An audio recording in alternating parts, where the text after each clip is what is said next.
eh bien, on va continuer ensemble donc le conte de Kaguya Hime, la princesse Kaguya. On avait déjà fait ensemble la première partie, je vais vous faire un résumé si jamais vous n'étiez pas là.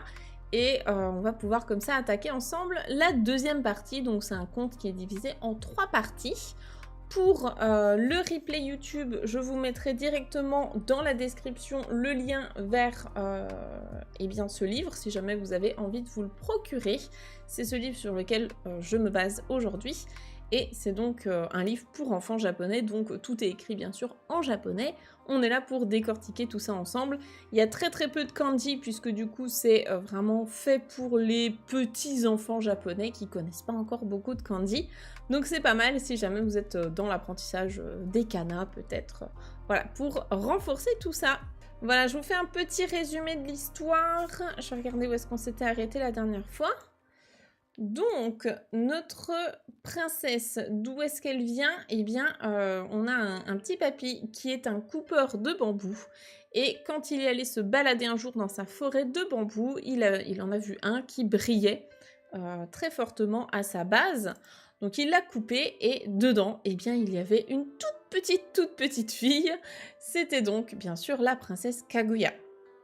Comme elle brillait comme son bambou, il l'a appelée Kaguya, puisque c'est un dérivé de, je suppose, hein, de Kagayaku, qui est le verbe briller, luire, scintiller.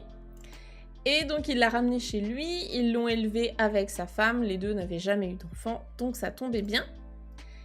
Et lorsqu'elle a grandi, elle est devenue une très belle jeune fille, et les rumeurs de sa beauté se sont répandues jusqu'à la capitale.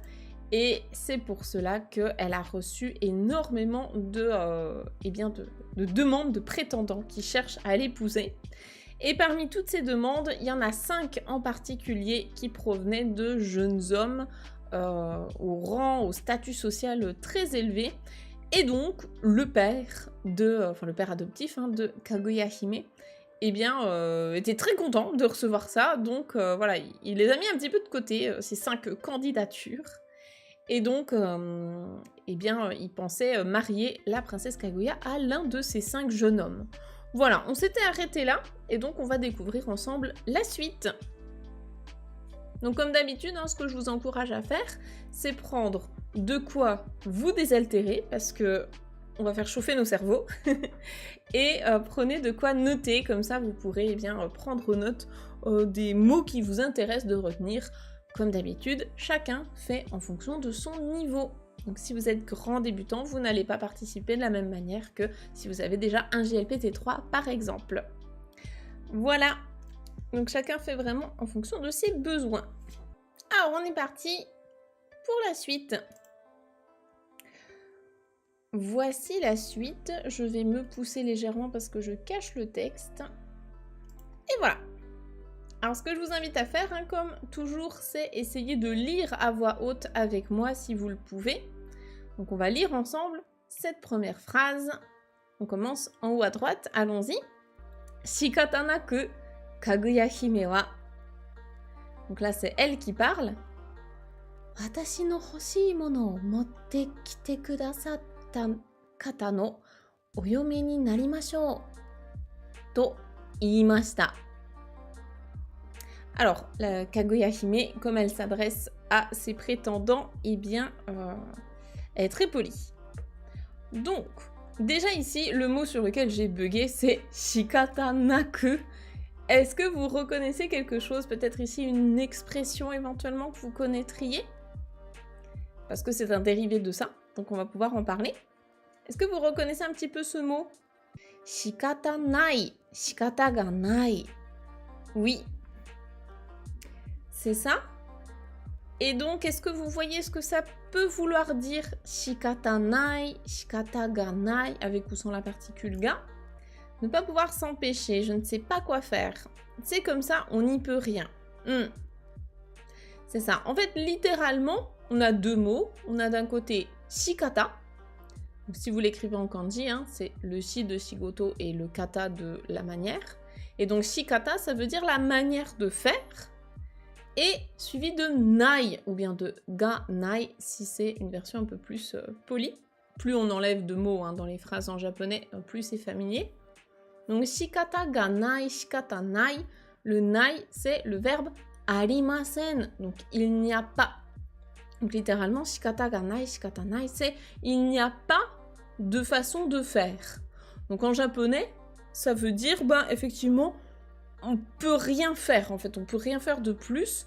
C'est pas forcément être défaitiste, c'est plutôt se dire ok, juste je n'ai pas de pouvoir en fait, je n'ai pas d'emprise sur cette situation, donc en gros ça sert à rien de trop se prendre la tête, je peux rien y faire. C'est la même chose que shoganai ou shioganai, si jamais vous connaissez cette autre expression, c'est pareil. Donc ici ça vient de shikatanai et en fait on l'a transformé en adverbe. Donc Kaguya Hime, la princesse Kaguya, elle est qualifiée de ça, donc la princesse Kaguya, en gros, comment on pourrait dire, peut-être résiliente, c'est un peu le fait, elle peut rien y faire, hein, c'est-à-dire que son père veut la marier, il y a plein de prétendants, du coup elle n'a pas trop son mot à dire là-dedans. Donc c'est un peu être résiliente, c'est un peu aussi, la situation se passe malgré elle, hein. Voilà. Ouais, résignée, plutôt que résiliente. Je vais peut-être inventer un mot. Résignée, peut-être, ouais. Merci, Steph. En gros, voilà, c'est malgré elle. Il se passe la situation malgré elle. Hein, elle n'a pas trop le choix que de subir ça. Donc, qu'est-ce qu'elle dit? Donc, to iimashita, hein, elle dit Et donc, ces paroles, c'est watashi no hoshii mono. Là, je pense que même les débutants, vous pouvez comprendre. Watashi no hoshii mono. Qu'est-ce que ça veut dire ça? Hoshii mono. Watashi no hoshii mono. Qu'est-ce que c'est que cet adjectif hoshii? Donc l'adjectif en i. C'est ça, c'est quelque chose qui est voulu, qui est désiré. Et mono, c'est une chose. Donc littéralement, les choses que je désire, les choses que je souhaite, hein, watashi no hoshii mono, donc des choses dont moi j'ai envie, que moi je désire. O, là c'est la particule de COD, o motte kite kudasatta kata. On va déjà s'arrêter à motte kite. Motte kite, qu'est-ce que vous reconnaissez ici comme verbe? Qu'est-ce que c'est ce verbe motte kite? C'est ça, c'est motsu plus kuru. Les deux ensemble, on peut même les mettre en un seul verbe, hein, motte kuru. C'est ça, motte kuru, c'est apporter quelque chose à quelqu'un. Donc motsu, c'est porter et kuru, c'est venir. Donc venir en portant quelque chose. Donc en gros, vous allez m'apporter les choses que je veux. Et on continue avec motte kite kudasatta kata. Kata, ici, c'est pas le même, enfin c'est le même sans être le même, un peu piège. C'est le même kanji que dans shikata, mais c'est pas la même signification. Donc le kanji de kata, il peut avoir deux sens. C'est soit la manière de faire quelque chose, soit c'est une personne, c'est hito, mais en plus poli. Donc là, on est dans un registre de politesse qui est plus élevé. Donc kata, ici, c'est la personne envers laquelle j'ai du respect. La personne. Et motte kite kudasatta, ici peut-être que vous reconnaissez ce kudasai, kudasaru, c'est du keigo. Ça veut dire ici qu'elle est reconnaissante. Donc la personne qui, en gros, qui va m'apporter, qui m'aura apporté les choses que je désire. Donc kudasatta, on pourrait le traduire, si c'était en moins poli, ce serait peut-être kureta. Donc, motte kite kureta hito, oui, ce serait hito du coup, vu que c'est moins poli. No oyome, donc oyome c'est l'épouse, la femme, ni narimashou. Donc là, c'est le verbe naru, narimasu, je deviendrai. En gros, elle dit, je deviendrai l'épouse de la personne qui m'aura apporté les choses que je désire. C'est ça qu'elle explique. Si vous avez vu le film Kaguya Hime, hein, le film du studio Ghibli, je pense que vous reconnaîtrez facilement l'histoire. Hein. Ça aide quand on connaît déjà un petit peu l'histoire. Donc ici, elle nous dit ça. Elle pose ses conditions. Elle dit les termes du contrat. Donc elle deviendra l'épouse de la personne qui lui apportera les choses qu'elle désire. Alors, qu'est-ce qu'elle désire? Eh bien, on a toute une liste. Donc là, comme la phrase est extrêmement longue, hein, on va plutôt décortiquer bout par bout, ce sera plus simple, je pense. Alors, on va s'arrêter à chaque virgule. Ici, on nous dit tokoro ga. Tokoro ga. Ça, c'est un petit mot de liaison, comme ça, pour enchaîner dans un texte ou dans un discours. Donc, c'est une autre manière de dire mais, cependant. C'est comme en français, il y en a plein, hein, mais, cependant, or, pourtant, etc. Donc, c'est un peu comme demo, shikashi. Donc, tokoro ga, cependant, or. Kaguya hime no hoshii mono to wa. Donc là, on reprend la même chose. Hein. Kaguya hime no hoshii mono. Donc les choses désirées par la princesse Kaguya. Le to wa, ici, quand on met quelque chose, un nom, plus to wa, c'est qu'on donne une définition. Donc ça, c'est super si vous cherchez la définition en japonais d'un mot sur Google, par exemple. Vous pouvez taper... je sais pas moi, tiens, on va prendre ishi. Vous ne savez pas ce que c'est le mot ishi. Vous pouvez taper ishi to wa. Et là, du coup, vous aurez la définition en japonais, bien sûr. Donc, en gros, on va définir ce que c'est, les choses qu'elle veut. Donc, qu'est-ce que c'est les choses qu'elle veut? Et là, on va tomber sur du vocabulaire qui est peut-être pas essentiel à retenir. Il y a peut-être certains mots, ça peut être utile, mais pas tout, hein, clairement, parce qu'il y a des choses un petit peu farfelues. Alors, qu'est-ce qu'elle veut?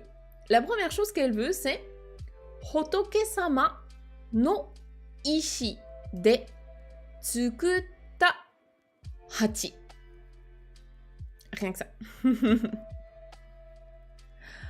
Alors, Hotoke-sama. Est-ce que vous reconnaissez quelque chose ici dans Hotoke-sama? Heureusement, on a les dessins en indice. Oui, après, je sais pas dans quelle mesure c'est très... parlant.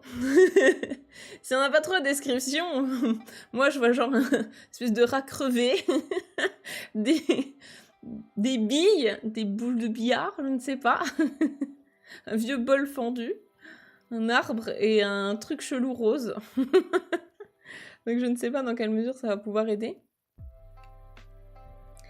Alors, ouais, vous avez... Ah, Fanny, bien joué, bravo. Alors, vous avez déjà reconnu le sama. C'est ça que je voulais vous montrer en premier, parce que c'est quand même le truc le plus important ici. Sama, c'est donc un suffixe honorifique qu'on réserve vraiment aux personnes envers lesquelles on a extrêmement beaucoup de respect. Donc là, en l'occurrence, Hotoke. Hotoke, bien vu Fanny. Hotoke, c'est le nom japonais de Bouddha. Il l'appelle pas Bouddha, il l'appelle pas Bouddha-sama, il l'appelle Hotoke-sama. Donc Hotoke-sama, c'est le Bouddha, hein, genre The Bouddha, le vrai Bouddha historique. Hotoke-sama no ishi. Ishi, est-ce que vous connaissez ce mot?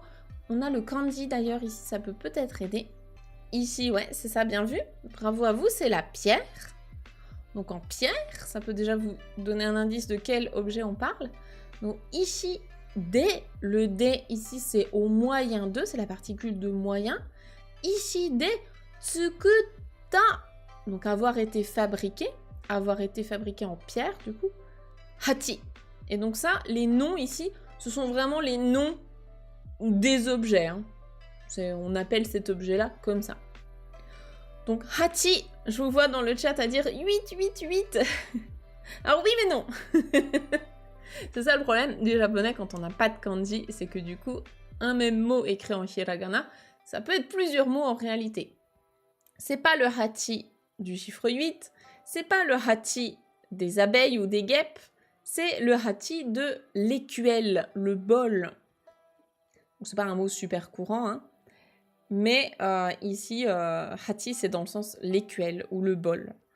Donc en gros, le hachi. On parle de the hachi, le bol qui aurait appartenu en tout cas au Bouddha historique.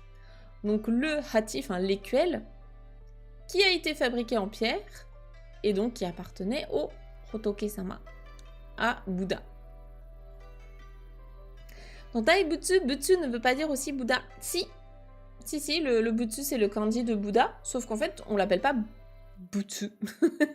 Quand tu veux parler du Bouddha, genre là, typiquement, le bol du Bouddha, c'est pas Butsu ou bien Butsu-sama. No Hachi, c'est Hotoke-sama. Mais effectivement, Butsu, c'est bien le kanji du Bouddha. C'est juste que c'est sa lecture on. Donc du coup, tu l'utilises dans des mots composés, en fait. C'est ça, Hotoke, c'est sa lecture kun, la magie des kanji. C'est ça. Donc, la première chose qu'elle veut, c'est ça. Easy, franchement, c'est simple, non? Bien sûr. Donc là, on vient de parler de cet objet-là. Ensuite, le deuxième, vous allez deviner de quel objet on parle. Je vous lis la suite. Ne ga gin. Miki ga kin. Mi ga shinju to iu tama no ki. Est-ce que vous avez reconnu des choses dans cette description et à votre avis, de quel objet on parle entre les quatre? Donc je relis. Ne ga gin. Miki ga kin. Mi ga shinju to iu tama no ki. Ki, l'arbre. Oui, bien joué Eric, c'est ça. Elle est exigeante. Ah bah, elle va pas se marier à n'importe qui. Hein. Elle va pas leur dire tu me ramènes un Big Mac. Hein. C'est trop simple. Tama, c'est la perle. Oui, je vais y revenir, effectivement. Un arbre à bout. On n'est pas loin. On n'est pas loin de ça. Je vais... voilà, Tama, la sphère. Ouais, on va peut-être le traduire autrement. Hein. Alors, je vais expliquer ce que c'est.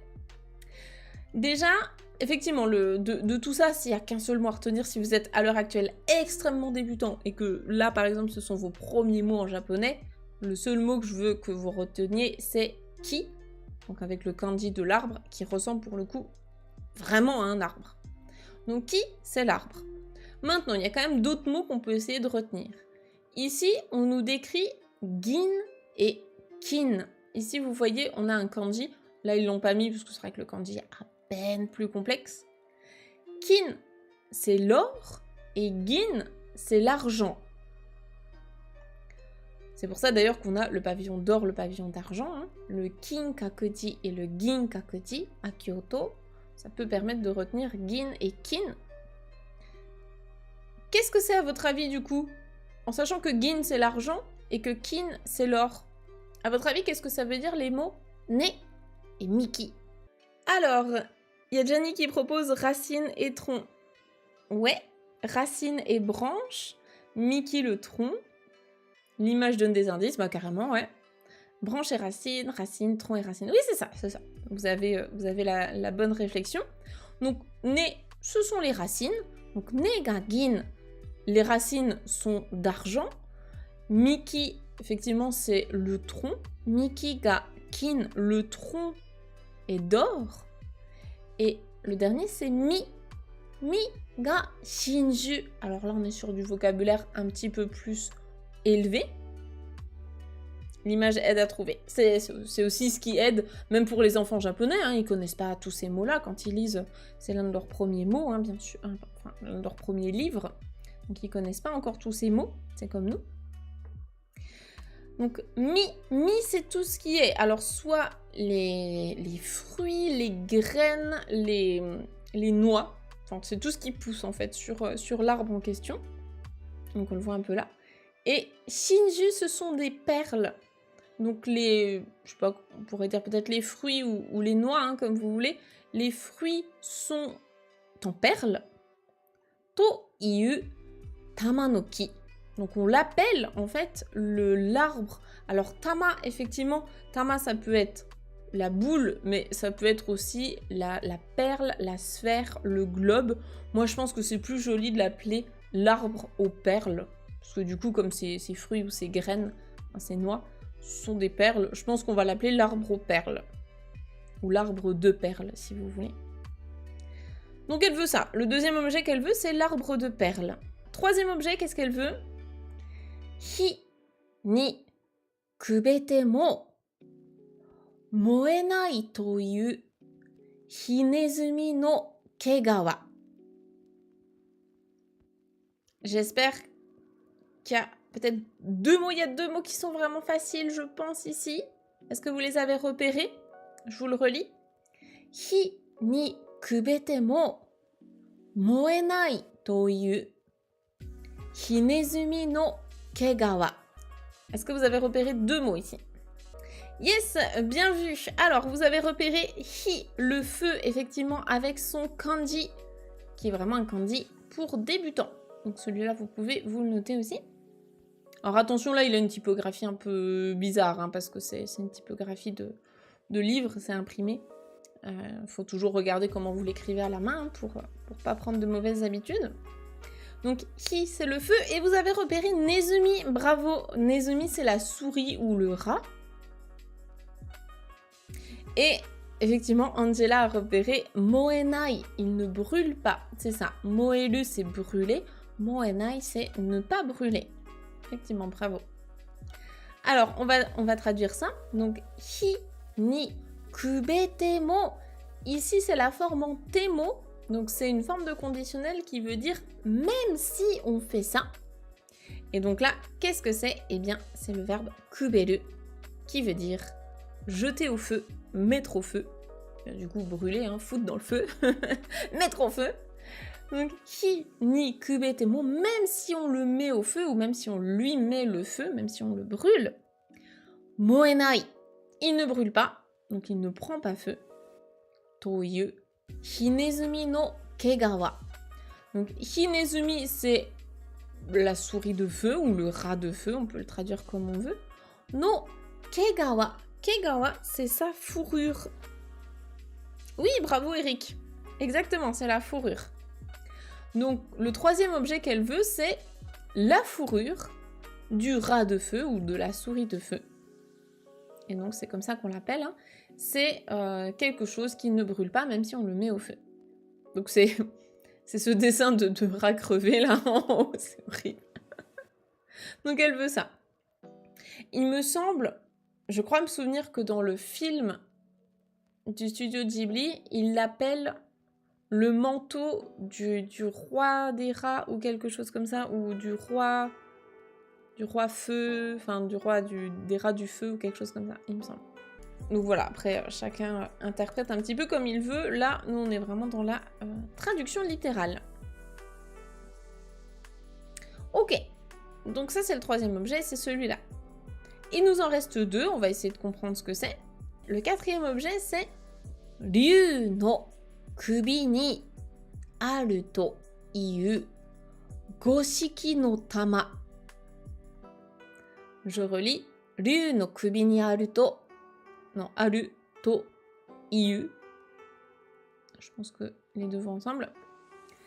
Ryu no kubi ni aru to iu goshiki no tama. Là, on reconnaît le même tama que tout à l'heure. Là, il y avait le kanji. Là, ils l'ont pas mis. Pourquoi pas? Alors, Ryu, je pense que dans le chat, vous êtes nombreux à connaître ce mot-là. Ryu, qu'est-ce que c'est? Qu'est-ce que c'est, Ryu? Je vais boire un petit coup pendant que vous répondez.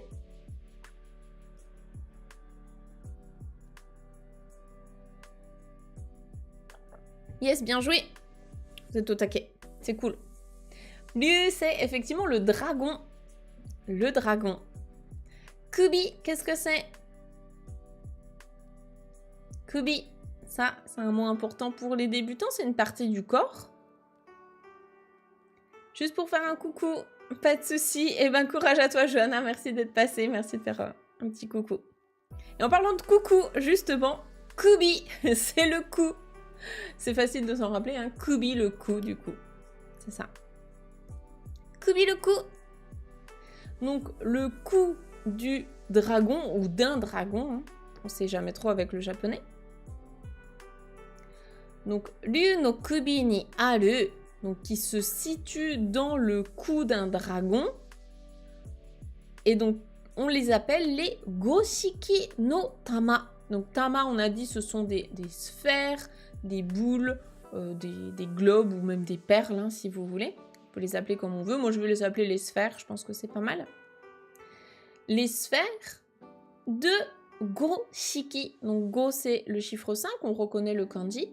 Et Shiki, est-ce que vous reconnaissez ce kanji? Je pense qu'il y en a parmi vous qui le connaissent. C'est ça, les 5 couleurs, bien joué. Bien joué. Donc des sphères ou des perles ou des boules ou des globes, hein, comme vous voulez, de 5 couleurs qui se situent dans le cou d'un dragon. Ne me demandez pas d'explication, je ne sais pas. Je ne sais pas. Je vous avoue que je n'ai pas la ref. Donc ça, c'est ce qu'elle veut. Voilà, ça. Et le dernier cadeau. Le dernier cadeau. Quand on voit le dessin... Moi, vraiment, je ne sais pas ce que c'est, hein, ce truc-là. Quand on voit le dessin... Je ne sais pas, on dirait un Pokémon, mais ça doit pas être ça. Donc on va lire ensemble. Le dernier cadeau qu'elle veut, c'est Tsubame ga umu toyu koyasugai. On dirait la coquille d'un mollusque. Ouais, bien joué à vous. Donc Tsubame ga umu toyu koyasugai. Et alors là, je vous avoue que donc c'est pareil, hein, ça demanderait de creuser. Je vous avoue que j'ai pas fait des recherches historiques là-dessus avant le stream. Mais ce qui est intéressant, c'est que pour avoir vu le film, du coup, je suis un peu perplexe sur cet objet. Donc on va déjà traduire ensemble et après on fera le parallèle avec le film. Je connais pas l'histoire, mais est-ce qu'on peut en déduire qu'elle a pas une folle envie de se marier? Tu sens le truc venir, oui. Alors, Tsubame. Tsubame, qu'est-ce que c'est déjà? Est-ce que quelqu'un connaît? C'est un animal. Est-ce que vous connaissez cet animal? Ouais, Tsubame, ce sont les hirondelles. J'aime tellement les hirondelles, c'est tellement trop mignon. Donc, Tsubame, les hirondelles. Tsubame ga umu. Umu, c'est un verbe. Si on avait le kanji, ce serait beaucoup plus facile à comprendre. Umu, c'est le verbe pour donner naissance, ou bien accoucher du coup. Hein. Donc, là où les hirondelles donnent naissance, là où les hirondelles accouchent, donc ce qu'on appelle un koyasugai. Koyasugai. Donc, gai, effectivement, vous avez reconnu le kanji du coquillage. Donc, c'est un coquillage, sans en être un vraiment. Alors, en fait, ko-yasu, si on avait les kanji, encore une fois, ça serait plus facile à comprendre. Ko, c'est l'enfant. Yasu, c'est le yasu de yasui. Les deux ensemble, c'est donc la sécurité et l'enfant. Hein. C'est le fait, du coup, de mettre en sécurité les enfants. Donc, un coquillage dans lequel on met en sécurité des enfants. Et en vérité, koyasugai, tout ça ensemble, c'est donc le nom commun, apparemment d'un groupe de mollusques ou de types de coquillages, qui s'appellent des kauris, C-A-U-R-I. Donc je vois qu'il y a Angela qui le connaît apparemment dans le chat. Je ne sais pas si on dit kauri ou kaori, moi je ne connaissais pas avant. Et donc, là où ça m'amène, c'est que ici, pour moi, c'est clairement une représentation du coquillage. Et Angela, dans le chat, nous dit que c'est un coquillage qui est porte-bonheur en Afrique. Donc, c'est peut-être pour ça aussi qu'elle le désire. Mais dans le film, eux, ce qu'ils recherchent, c'est vraiment un nid d'hirondelles. Donc là où les hirondelles ont donné naissance. Et on voit le prétendant dans le film aller chercher en hauteur un nid d'hirondelles. Donc après, je sais que par exemple en Chine, je crois que c'est en Chine hein, que les Chinois mangent les nids d'hirondelles parce qu'on leur prête des vertus, il me semble. Et que du coup c'est un peu catastrophique pour les hirondelles, je crois. Après voilà, je ne vais pas rentrer dans les détails parce que je ne m'y connais pas, mais du coup là concrètement, moi je sais pas en fait si elle cherche un coquillage ou si elle cherche un nid d'hirondelles ou si c'est un mix des deux. On ne sait pas trop. Alors il y a Johanna qui dit les billes de dragon sont comme des boules de pétanque de 14 mm de couleur rouge, verte, jaune en tourbillon. D'accord. Ah ben, ça doit avoir un rapport avec une légende quelconque. Là, ça dépasse mes compétences. Hein. Moi, je suis là pour vous expliquer le texte. Mais effectivement, je n'ai pas toutes ces refs culturelles. Après, c'est hyper intéressant. C'est hyper intéressant si jamais vous avez des infos là-dessus. Mais la coquille d'œuf, je pense pas. Non, moi, j'ai l'impression que c'est vraiment le nid dans lequel les hirondelles donnent naissance. Après, c'est vrai que quand on regarde un nid d'hirondelle, je sais pas si vous en avez déjà vu, mais elle le colle et ça a vraiment une forme... Ça a vraiment une forme, comment dire... Bah, c'est un peu une forme de bol comme ça. Donc peut-être que ça ressemble à ça. Mais du coup, ici, j'ai l'impression que ce qu'elle veut, c'est vraiment ce coquillage. Bon, bref, écoutez, on va pas y passer 3 heures sur cette histoire de nid hirondelle, mais voilà, en gros, ce qu'elle veut, c'est le bol du Bouddha, l'arbre à perles, la fourrure du rat du feu, des perles qui sont issues d'un coup de dragon, et un coquillage, apparemment, qui est porte-bonheur en Afrique, donc depuis le Japon ancien, enfin une trotte, quoi. C'est ça, ce sont des cadeaux, effectivement, difficiles à trouver, qui se situe loin, voire peut-être qui n'existe pas, et qui emmène sur une quête assez dangereuse. Donc elle veut vraiment que leurs prétendants, enfin que ses prétendants prouvent ils ont envie de les pousser, quoi. 2 clics sur Amazon et c'est bon. Je t'en commande 15, moi, des bols de Bouddha, là, y a pas de souci.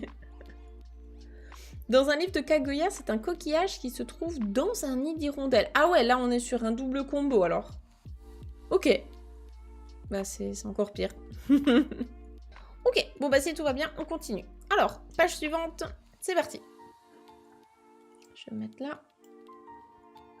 Voilà. On attaque la suite. Alors, la suite, c'est... Doremo, koremo, kono yo ni hontou ni aru no ka douka mo wakaranai mono bakari desu. Alors ici, en termes de grammaire, c'est un peu plus compliqué. Hein. On est plutôt sur du N4, N3. Donc je vais vous aider. Doremo, koremo. Ici, on peut le prendre comme une seule expression. Pour dire, donc on va désigner ici que... Enfin, c'est tous les cadeaux, en fait, qu'elle recherche. Donc tous, hein, vraiment les uns et les autres, tous ces cadeaux, donc ces 5 cadeaux, tous les uns et les autres. Kono yo ni, attention, hein, ici on n'a pas d'allongement, donc c'est pas yo ni. Kono yo ni, le yo ici, c'est le kanji du monde. Donc kono yo ni, dans ce monde, c'est une expression que vous pouvez retenir en un bloc, hein, pour dire dans ce monde, donc là, dans le monde dans lequel on vit. Kono yo ni, hontou ni aru. Hontou ni aru, est-ce qu'ils existent vraiment, hein? Est-ce qu'il y a vraiment? Donc hontou ni, c'est véritablement, vraiment. Aru, il y a, avoir. Aru no kadouka mo. Donc la forme en kadouka, ça on la voit ensemble dans la formation objectif GLPT 4. C'est pour dire est-ce que oui ou non il y a ça. Donc est-ce que oui ou non ils existent vraiment dans ce monde? Wakaranai, on ne sait pas. Wakaranai mono bakari desu.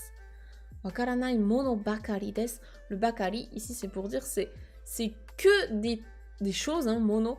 Wakaranai mono bakari desu, c'est que des choses pour lesquelles on ne sait pas si ils existent, oui ou non, dans ce monde. Ils existent vraiment dans ce monde. C'est ça, on ne sait pas si ça existe. Mais c'est ça qu'elle demande.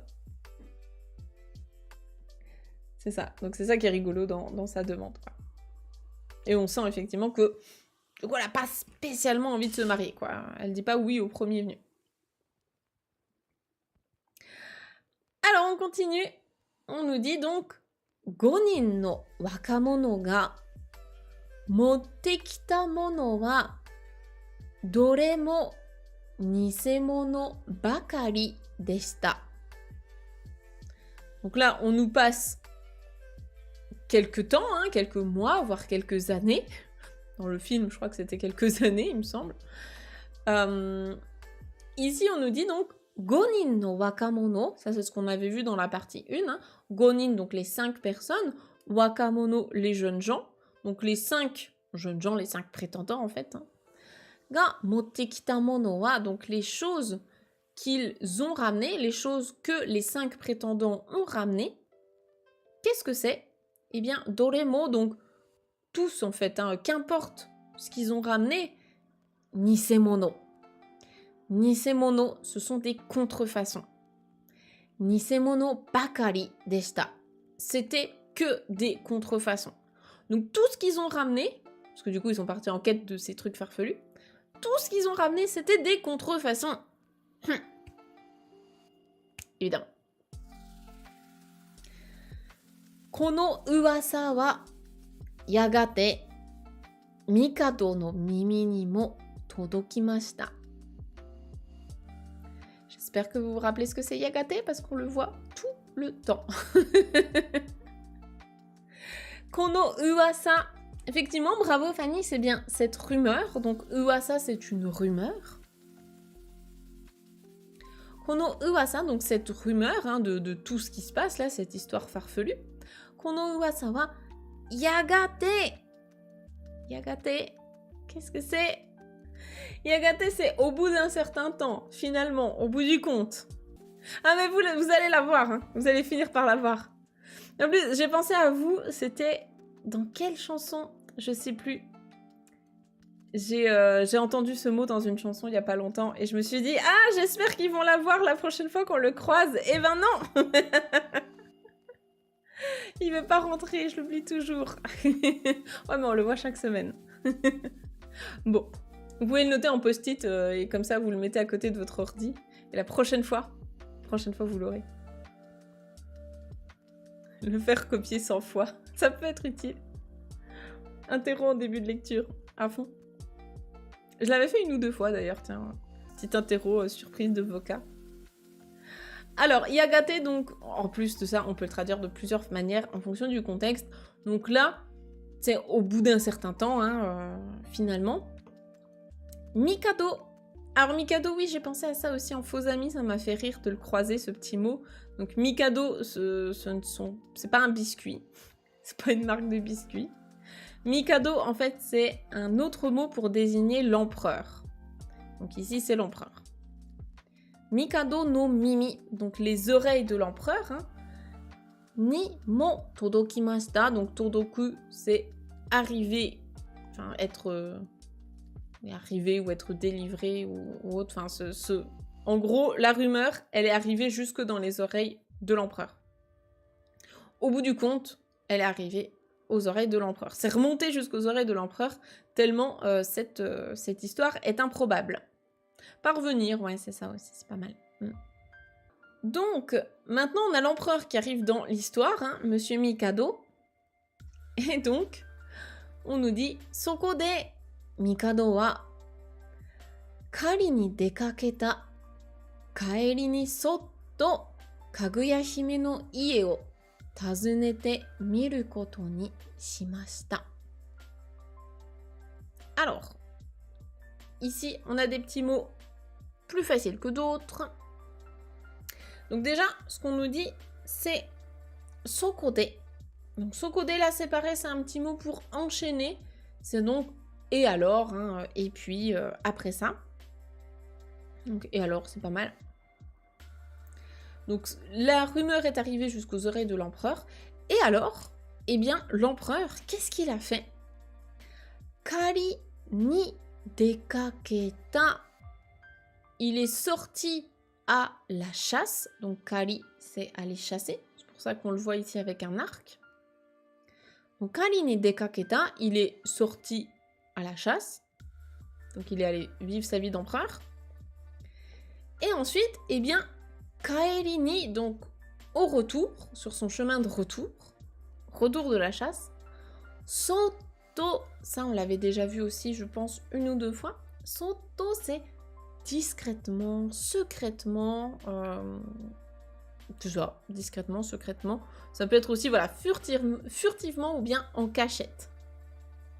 Donc en cachette, hein, secrètement, Kaguya Hime no Ie, donc la maison de la princesse Kaguya, o tazunete miru. Il est allé rendre visite. Donc la forme en te miru, c'est faire quelque chose pour voir. Donc en gros, il est allé rendre visite pour voir quoi, ce qui se tramait là, parce qu'il a entendu des rumeurs. Koto ni shimashita, ça veut dire qu'il a décidé de faire ça. Donc sur son chemin du retour de la chasse, il a décidé d'aller rendre visite à Kaguya Hime pour voir. Et donc, il a fait ça secrètement. Et ici, c'est donc tazuneru, qui veut dire rendre visite, visiter.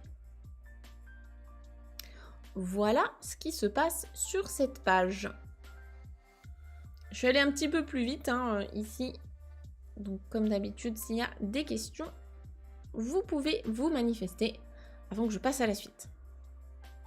Ouais, c'est ultra résumé par rapport au film. Ouais, totalement. Là, sur cette slide-là, enfin sur cette page-là, on a une grosse partie du film, d'un coup.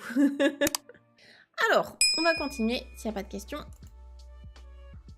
Donc là, ce qu'on nous dit, c'est Kaguya Hime o mita Mikado wa sono kagayaku bakari no utsukushisa ni kokoro utaremashita. Ah là là. Évidemment. Un grand classique. Alors, qu'est-ce qui s'est passé ici? Est-ce que vous avez reconnu des mots là-dedans? Est-ce que vous avez reconnu des petites choses ici? Donc, je relis. Kaguya Hime o mita Mikado wa sono kagayaku bakari no utsukushisa ni kokoro utaremashita.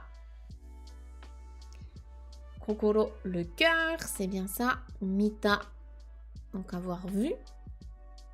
Utsukushisa, la beauté, c'est ça exactement. Bravo. C'est ça, c'est ça. Sa beauté rayonnante. Yes, bon, vous avez à peu près toute l'histoire. Donc, ici, le thème de la phrase, c'est Mikado, donc l'empereur.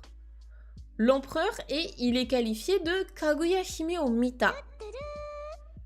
Donc, l'empereur qui a vu Kaguya Hime. Donc, ça, c'est ce qu'on avait sur la page juste avant, sur le dessin juste avant. L'empereur qui a vu Kaguya Hime. Eh bien, sono kagayaku bakari no utsukushisa. Utsukushisa, c'est la beauté. C'est le nom qui est dérivé de Utsukushi. Donc sa beauté, Kagayaku Bakari, qui ne fait que rayonner, scintiller, luire, briller. Et donc, son nom Utsukushi-san ni, et donc on a le verbe ici qui est Kokoro. Kokoro, c'est le cœur. Kokoro utaremashita. Est-ce que vous avez une idée, vu le contexte, qu'est-ce que ça peut vouloir dire? Eh bien, kokoro utaremashita. Kokoro, c'est le cœur. Et effectivement, bravo Angela, bravo Fanny. Kokoro utareru, ça veut dire être touché, être impressionné, être profondément touché par quelque chose. Donc en gros, il a été très touché par sa beauté rayonnante, incroyable. Donc en gros, vous en doutez, il s'est un petit peu tombé amoureux, quoi. En tout cas, il l'a trouvé très très jolie. Et donc, qu'est-ce qui se passe? Bien sûr, on imagine la suite. On imagine la suite qui est Soko de Mikado wa. Voilà, c'est la voix de l'empereur, la voix du Mikado. Donc, Gosho ni agaru nuka. J'arrive pas à faire la grosse voix. Gosho ni agaranuka. Parce qu'en plus, il parle d'une manière ancienne. C'est pas évident. Gosho ni agaranuka. To koe o kakemashita. Donc, soko de, c'est la même chose que tout à l'heure, c'est et alors? Donc, il vient de tomber un peu amoureux d'elle, quoi. Et alors? l'empereur, qu'est-ce qu'il a dit? Gosho, Gosho, c'est le palais royal. Donc si on avait les kanji, ça pourrait aider un petit peu. Le go, c'est le go honorifique, qu'on retrouve dans plein de mots, hein, comme gohan par exemple, le repas. Et le sho, c'est l'endroit. Donc l'endroit pour lequel on met une particule honorifique, c'est le palais impérial, bien sûr. Donc Gosho, le palais impérial, ni agaranuka. Pourquoi j'ai bugué? Parce que ici c'est la forme en ne, qui est une forme très désuète. Maintenant, en japonais, de nos jours, on utilise plutôt la forme en nai. Donc en gros, ici ce qu'il lui demande c'est est-ce que tu ne monterais pas au palais? Donc en gros, est-ce que tu ne viendrais pas au palais royal? Le cas ici c'est pour la question. Donc ne viendrais-tu pas au palais royal? Il lui demande est-ce que t'aurais pas envie de venir avec moi quoi? To koe o kakemashita. Koe c'est la voix, koe o kakemasu c'est donc parler, enfin l'interpeller, lui dire quelque chose. Quoi. Il s'est fait kaguyiser, exactement. Demo, mais, vous connaissez Kaguya Hime, elle est pas si facile que ça. Demo, Kaguya Hime wa, kubi o yoko ni furu bakari deshita. Demo, mais, cependant, Kaguya Hime, donc la princesse Kaguya, wa, kubi. Alors kubi, tout à l'heure, on l'a vu, hein, on a vu que c'était le cou, mais ça peut aussi être la tête, selon un peu le contexte. Je fais une vidéo pour expliquer la différence entre la tête et le cou. Enfin, en tout cas, les mots kubi et atama. Pourquoi, dans certains cas, on utilisait kubi pour décrire la tête au lieu du cou. Si j'y pense, dans le replay YouTube, je vous mettrai une petite fiche au-dessus. Voilà, comme ça, vous pourrez aller voir la vidéo. Donc, kubi o yoko. Yoko, c'est le côté. Ni furu. Donc, kubi o yoko ni furu, ça veut dire, en fait, bouger comme ça la tête sur le côté, donc en gros c'est dire non, c'est faire non en fait. Faire non de la tête. Bakari deshita, donc ça veut dire qu'elle faisait que ça. Elle a pas osé dire non, mais elle l'a montré. C'est ça, elle faisait ça. Elle agitait la tête, elle secouait la tête des deux côtés. Donc en gros elle a refusé. Mikado ga sotto te o kakeyou to suru to Kaguya Hime no sugata wa kakikie tada kage dake ga nokotte imashita. Alors ici on a des termes un peu compliqués, on va expliquer ça. Donc Mikado, toujours l'empereur, hein. Mikado ga sotto. Est-ce que vous en rappelez? On l'a vu sur la page juste avant, la page d'avant, pour ceux qui étaient là. Sotto, qu'est-ce que ça veut dire, ce petit adverbe?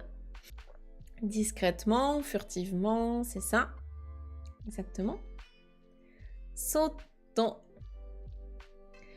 C'est plus dans le sens discrètement, furtivement. C'est plutôt ça. Donc, discrètement, furtivement, ou silencieusement aussi, ça peut être. Sotto, te. Donc, te, c'est la main. Te o kakeyou to suru to. Alors là, en termes de grammaire, c'est un point de grammaire qui veut dire il s'apprêtait à faire ça. En gros, il a tenté de faire ça. Et te o kakeru, ça veut dire poser la main sur quelque chose. En l'occurrence, ici, vous l'aurez compris, hein, c'est sur elle. Donc, il s'apprêtait en fait à... Il a essayé de la toucher, tout simplement, hein, de poser ses mains sur elle. Et donc, au moment où il allait faire ça, eh bien, Kaguya Hime no sugata wa kakikie.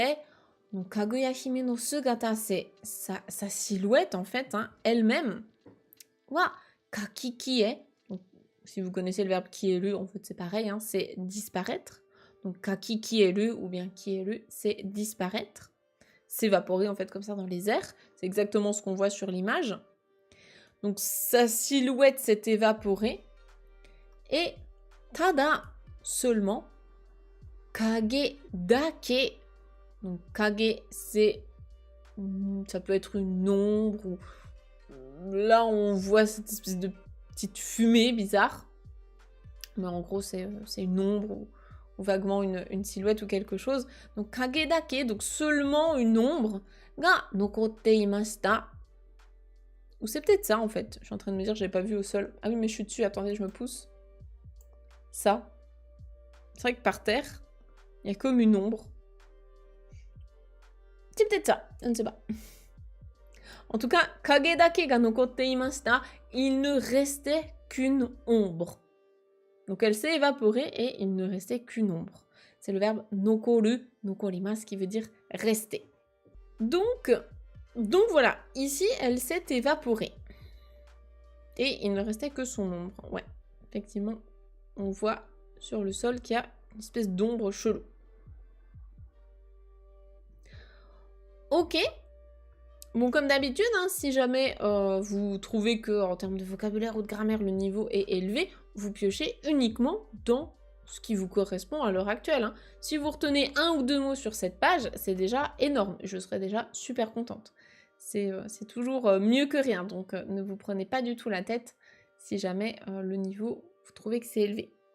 Chacun fait en fonction de ses besoins. Et vous pourrez passer relire ce texte dans 1 ou 2 ans et vous verrez que vous aurez progressé. Donc ça, c'est cool aussi. Ça marche, on continue. Hop, je vais me mettre là, il y a de la place. On continue, donc ici on nous dit...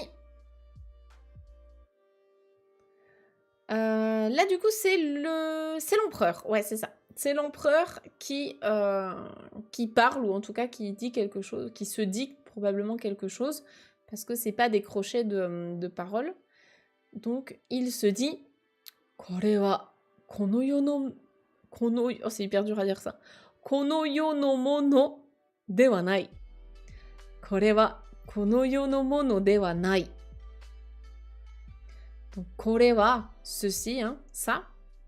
Kono yo, comme tout à l'heure, c'est la même chose. Donc, ce monde, de ce monde. Kono yo no mono, donc une chose de ce monde.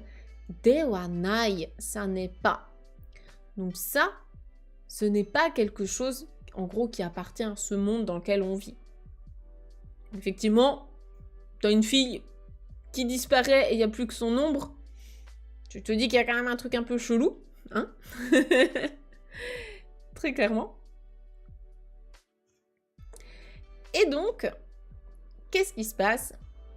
Mikado wa iyoiyo Kaguya Hime no koto ga ki ni kakatte narimasen deshita. Donc l'empereur, je vais peut-être commencer par traduire le verbe, quoique, avec les phrases en japonais, je sais jamais par quel bout commencer pour que ce soit logique dans mes explications. En fait, iyo-iyo, en fonction de ce qu'il y a derrière, c'est un petit mot qui peut vouloir dire plein de choses différentes, ça dépend vraiment du contexte, comme d'hab en japonais. Ça peut être de plus en plus, ça peut être de moins en moins, ça peut être à mesure que, ça peut être plein de choses. En gros, ici, ce qu'on dit, c'est donc Kaguya Hime no Koto, donc tout ce qui a un rapport avec elle, hein, son être, quoi, elle et puis tout ce qui l'entoure. Ga ki ni kakatte, ki ni kakaru, c'est avoir quelqu'un en tête, se préoccuper de quelqu'un ou de quelque chose. Kakatte narimasen deshita. Derrière, on a bien du négatif. Donc ça veut dire que, en gros, donc là, le iyo-iyo, on va le traduire peut-être par de moins en moins. Il se préoccupait de moins en moins de Kaguya Hime. Parce que du coup, il s'est dit, cette fille, elle fait pas partie de ce monde, c'est bizarre, donc ça lui est sorti un petit peu de la tête. Il s'est dit que c'était peut-être pas pour lui, quoi. Et donc, sono koro kara deshou ka. Alors là, c'est une question rhétorique. Sono koro, c'est à partir c'est cette époque, ce moment-là. Sono koro kara, donc à partir de cette époque, à partir de ce moment-là, deshou ka. Ici, c'est une question rhétorique pour dire est-ce que c'était à partir de ce moment-là? Et du coup, on a la suite des choses qui nous expliquent. Hein. Donc ensuite, il nous explique que Kaguya Hime wa 月を見ては物思いにふけるようになりました。Alors là, ici, on a un mot qui est absolument à retenir. Hein. Si vous ne le connaissez pas, c'est tsuki, qui veut dire la lune. Donc, est-ce que c'était à partir de ce moment-là? Kaguya Hime wa, donc la princesse Kaguya, tsuki o mite, donc tsuki, c'est la lune, miru, c'est le fait de la regarder. Donc, en gros, quand elle regarde, donc à chaque fois qu'elle regarde la lune, donc ici, la forme en te wa, je crois que c'est une forme qui est peut-être classée en N2 ou N1, je ne sais plus. En gros, c'est à chaque fois qu'elle fait ça.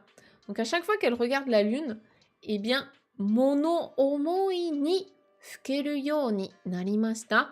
Déjà, avec le verbe naru, narimasu, on sait qu'il y a un changement qui a été effectué, hein, puisque c'est devenir. Et donc, le changement qui a été effectué, c'est qu'à chaque fois qu'elle regarde la lune, mono omoi ni fukeru, ça veut dire être plongée un peu, enfin elle est, sans vouloir faire de mauvais jeu de mots, elle est dans la lune. Elle est vraiment plongée dans ses pensées, elle est, voilà, bah, elle est comme ça, hein, comme sur l'image, elle est pensive, elle est plongée dans ses réflexions ou dans ses pensées. Donc à chaque fois qu'elle regarde la lune, à partir de cette période, hein, chaque fois qu'elle regardait la lune, eh bien, elle était devenue vraiment plongée dans ses pensées. Que vous voyez le mot suivant. Yagate. Interro surprise. Yes! Ça y est, vous l'avez. Donc, yagate, finalement, au bout d'un certain temps, Hachigatsu no 15 ya no mangetsu ga chikazuku ni tsurete michiyuku tsuki wo. En fait, la phrase est très longue. Je vais peut-être m'arrêter avant, mais... Ouais, je vais m'arrêter avant. On va déjà traduire ça parce que c'est pas évident, il y a du vocabulaire pas forcément facile. On va s'arrêter là. Donc, yagate, finalement, au bout d'un certain temps, eh bien, hachigatsu. Hachigatsu. Qu'est-ce que c'est hachigatsu? Alors, vous me répondez août. Je suis d'accord. Mais... Nous sommes ici dans un conte ancien japonais. Ce qui fait que nous n'avions pas encore les 12 mois de l'année du calendrier, c'est quoi, grégorien, peut-être? En gros, le calendrier imposé, lancé, créé par les Romains ou autres. Donc ici, je vais plutôt le traduire par le 8e mois, volontairement. Alors que bien sûr, hein, de nos jours, Hachigatsu, c'est le mois d'août.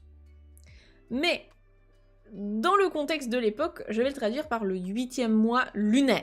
Du coup, je précise. Ouais, c'est ça. Ici, en tout cas, je vais le traduire par le 8e mois parce qu'en vérité, ça tombe pas en août. Ça tombe en septembre. Donc, Hachigatsu, le 8e mois lunaire, no 15 ya. Qu'est-ce que ça peut être à votre avis, le ya? Si on avait le kanji, ce serait plus facile. 15 ya. Qu'est-ce que c'est?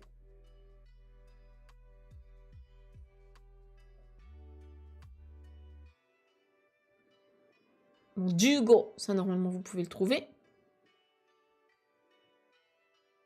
Au lieu que ce soit 15 nichi, ici c'est 15 ya. Alors non, c'est pas le magasin. Il n'y a pas de rapport avec le magasin ici. C'est bien tenté, bravo. D'où, encore une fois, l'avantage des kanji. Si on avait le kanji, vous n'auriez pas pu vous tromper. C'est le ya de la nuit, ouais, bien joué. C'est ça, c'est le ya qu'on retrouve dans Konya, par exemple. Donc, 15 ya, en fait, c'est la 15e nuit du 8e mois. No mangetsu. Man, ça veut dire plein. Getsu, c'est la lune, donc la pleine lune. La pleine lune de la 15e nuit du 8e mois, lunaire, je précise, ga chikazuku ni tsurete. Chikazuku, ça veut dire se rapprocher. Ni tsurete, c'est une forme grammaticale, je crois qui est peut-être classée N3, N2, N3. c'est de l'intermédiaire avancé. Donc c'est au fur et à mesure, donc au fur et à mesure que la pleine lune de la 15e nuit du 8e mois lunaire, au fur et à mesure que la pleine lune se rapprochait, eh bien, Michiyuku tsuki o miru goto ni Kaguya hime wa nakidasu you ni narimashita. Alors là, on a tout un champ lexical de la lune, de la pleine lune, des phases de la lune, etc. Bien sûr, ne retenez pas tous ces mots, sauf si ça vous intéresse, mais c'est pas des mots très très utiles. Donc ici, on a le terme Michiyuku tsuki. Michiyuku tsuki, ça veut dire en fait, si vous tapez ça peut-être dans Google Images, vous verrez, en fait, c'est la lune, enfin littéralement ça veut dire la lune qui est en train de se remplir. Michi ça vient de se remplir et Yuku c'est avancer.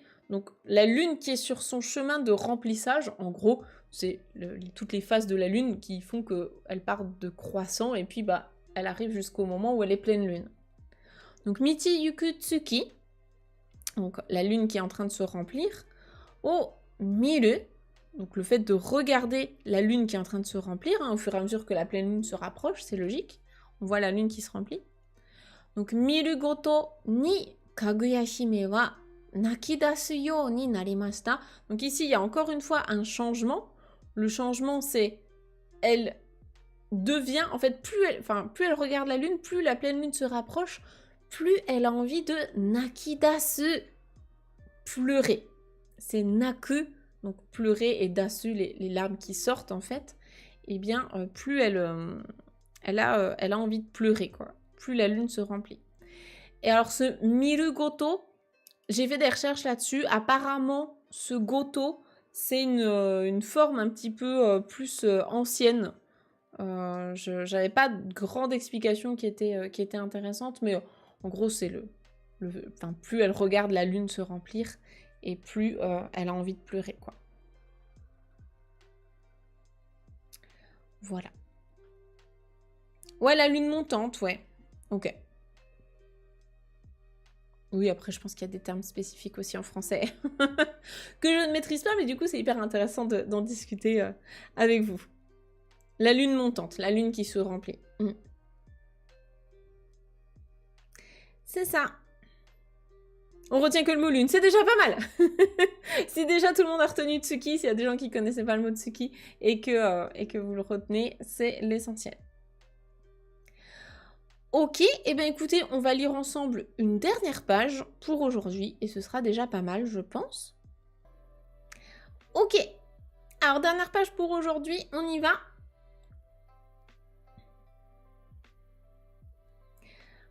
Allons-y pour cette première phrase. Ici, on nous dit « Oji-san to oba-san ga tamarazu Kaguya hime ni koe o kakeru to Kaguya hime wa kotaemashita »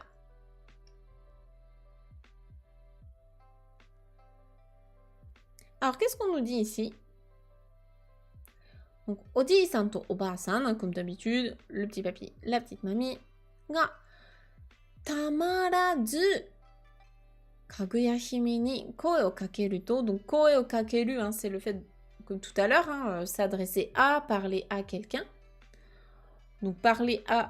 Donc, les deux, ils ont parlé à Kaguya hime. Et donc, tamarazu, encore une fois, la forme en du, c'est la même chose que... Enfin, c'est une forme en nai, c'est ne pas faire quelque chose. Et ici, tamaranai, c'est le fait que quelque chose soit insupportable. Donc, tamarazu, hein, pour eux, ça l'aurait intolérable, ça l'aurait insupportable. Et donc, en parlant à Kaguya hime, eh bien, Kaguya hime wa kotaemashita. Kotaeru, kotaemasu, c'est répondre. On aurait peut-être dû te demander si tu voulais te marier. Too late. C'est clair. Bon, après, il faut remettre dans le contexte de l'époque, hein, bien sûr. Hein. On a nos yeux, là, du 21e siècle qui jugent des histoires d'il y a des siècles, hein, bien sûr. C'est pas du tout le même contexte. Mais Mais voilà, une histoire comme ça, effectivement, où le personnage n'a pas trop son mot à dire, c'est assez triste.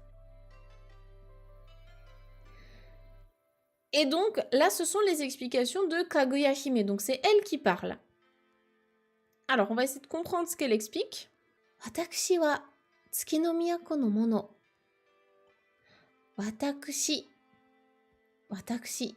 Tout à l'heure, je crois qu'elle a dit watashi. Là, elle dit watakushi. Donc, watakushi, c'est une manière un petit peu plus féminine et un peu raffinée de dire watashi. Donc, moi, watakushi wa tsuki no miyako no mono. Donc, Miyako, c'est la capitale, la métropole. No mono. Ici, c'est pas dans le sens une chose, c'est plutôt dans le sens une personne. Donc, en gros, elle dit je viens de la capitale de la Lune, ou de la ville de la Lune, comme vous voulez. Je fais bien la voix de princesse. Je préfère ma voix de mamie, mais... mais merci, c'est gentil. Donc, je viens de la capitale de la Lune. En atte, o futari ni sodaterare, gouon o ukemashita. En, c'est pas le yen. Ici, on parle pas de sous. Si on avait le kanji, encore une fois, ce serait tellement mieux. En, ici, ça veut dire un lien. Donc, comme quand on dit tisser des liens avec quelqu'un. En atte. Donc, on a eu un lien. O futari. Donc, vous avez vu, elle a mis un O honorifique devant futari. Donc, elle a du respect pour ses deux parents adoptifs. Hein. Futari, donc les deux personnes. O futari ni sodaterare. Sodateru, c'est élever quelqu'un. Et sodaterare, c'est le passif. Donc, elle a été élevée par, donc, o futari, hein, par vous deux, envers qui j'ai du respect. Gouon o ukemashita. Là, encore une fois, on a un go honorifique. On, c'est une dette de gratitude en général envers quelqu'un. Et ça peut être aussi une dette de reconnaissance, ou une obligation. Hein. Mais là, c'est plutôt une dette de reconnaissance. Gouon o ukemashita. Gouon, enfin, on o ukeru, c'est avoir une dette envers quelqu'un.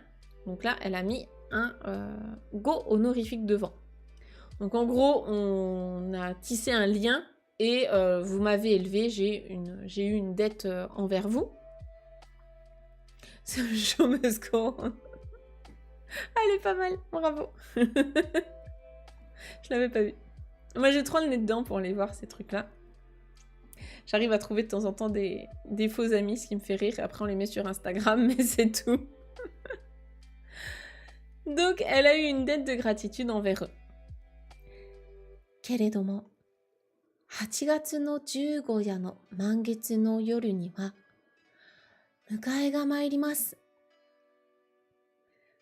Donc là, on reprend ce qu'on a vu juste avant, hein. Keredomo, donc là c'est mais cependant, hein. C'est encore une autre manière de dire mais cependant, or, etc. Donc, 8月の15夜の満月. C'est ce qu'on a vu, donc la pleine lune de la 15e nuit du 8... du 8e mois lunaire, c'est ça. No yoru, donc la nuit, oui c'est un peu une répétition, mais la nuit du 15e jour en gros, du 8e mois lunaire. Donc en fait ça correspond, si je dis pas de bêtises, ça correspond à la date de Tsukimi, hein, quand les Japonais contemplent la lune, c'est début septembre. Dans notre calendrier actuel, c'est début septembre. Et donc, cette nuit-là, qu'est-ce qui se passe? Mukae. Mukae, c'est donc Mukae, c'est les gens en fait qui viennent la chercher. C'est comme dans Mukaeru, hein, ou bien Mukae ni ikimasu, hein, aller chercher quelqu'un. Donc Mukae, le cortège, en gros, les gens qui vont venir la chercher. Mukae ga mairimasu. Mairimasu, ici, elle parle encore une fois en keigo. Le keigo, c'est le registre de politesse top pour s'exprimer et avoir du respect envers les gens. Donc, mairimasu, c'est le fait de venir, mais version keigo. C'est kimasu, mais version keigo. Donc, ils vont venir me chercher. En gros, ce qu'elle dit, c'est que le jour de la pleine lune, ils vont venir me chercher. Watakushi wa tsuki no miyako ni kaeranakute wa naranai no desu. C'est bon. C'est tellement long. Je comprends hein, que quelqu'un qui parle pas du tout japonais, il voit ça et je lui dis que ça, c'est le verbe. Je comprends qu'il parte en courant parce que c'est très long. Mais c'est juste que, comme le japonais, c'est une langue agglutinante, eh bien, on colle des choses les unes au bout des autres. Donc, ce qu'elle dit ici, c'est Watakushi, donc en ce qui me concerne, Tsuki no Miyako, donc la capitale de la lune, ni, donc ici c'est la destination, kaeranakute wa naranai. Donc, kaeranai, c'est le verbe kaeru, kaerimasu, rentrer à la maison. Kaeranai, ne pas rentrer à la maison. Kaeranakute wa naranai. Donc en gros, le fait de pas rentrer à la maison, c'est pas possible en fait. Donc c'est une double négation. N'est-ce pas Aurélie? Aujourd'hui, on a bossé les doubles négations ensemble, c'était horrible. Et donc le fait de pas rentrer, ça va pas le faire quoi. Donc en gros, elle dit qu'elle est obligée de rentrer. Et le nodes à la fin, c'est tout simplement pour expliquer, insister un peu plus sur ces explications. Donc ici, je ne peux pas ne pas rentrer. En gros, c'est un peu ça qu'elle dit. J'ai une grosse migraine depuis. J'espère que c'est du second degré et que t'as pas vraiment mal à la tête, ce serait horrible. Je ne peux pas ne pas rentrer, ouais, c'est ça. C'est ça. Donc voilà pour cette seconde partie de l'histoire. On va déjà s'arrêter là et on découvrira ensemble la troisième partie, qui sera également la fin de l'histoire, ensemble, la prochaine fois.